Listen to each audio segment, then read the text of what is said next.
नमस्कार. नमस्कार. परिचय द्या की तुमचा. माझं नाव संदीप बाबुगुंडा पाटील, राहणार तमदलगे. बर, आपल्याकडून किती म्हशी तुम्ही खरेदी केला? मी 2 म्हशी खरेदी केलेल्या आहेत.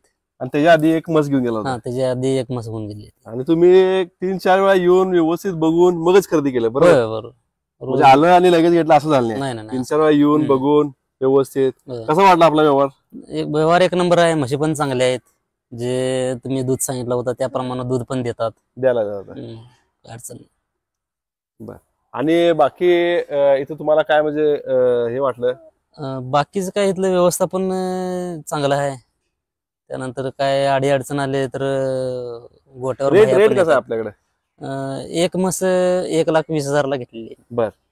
बाहेरच्या पेक्षा तुम्हाला इकडे काय वाटतं? रेट मध्ये काय फरक? रेट मध्ये 10,000 10,000 कमी फरक कमी वाटतो. आहे. इतर ठिकाणी 1,40,000 1,50,000 बऱ्याच ठिकाणी चौकशी केली. म्हणजे तुम्ही बाकीकडे फिरून मग इकडे आलाय? हो, मी बऱ्याच ठिकाणी हिंडलेलं आहे. अच्छा. बरेच गोटे हिंडलेले आहे. बाकी शेतकरी ज्यांना घ्यायचे आहेत म्हशी त्यांना तुम्ही काय सल्ला द्याल? निश्चितपणे यावं देशिंगी डेअरीवर. खात्रीशीर म्हशी पण मिळतील, व्यवहार पण चांगला आहे. आणि काय अडी अडचणी आल्या तर ते व्यवस्थित सॉल्व्ह पण करून देतील, यामध्ये काही शंका नाही.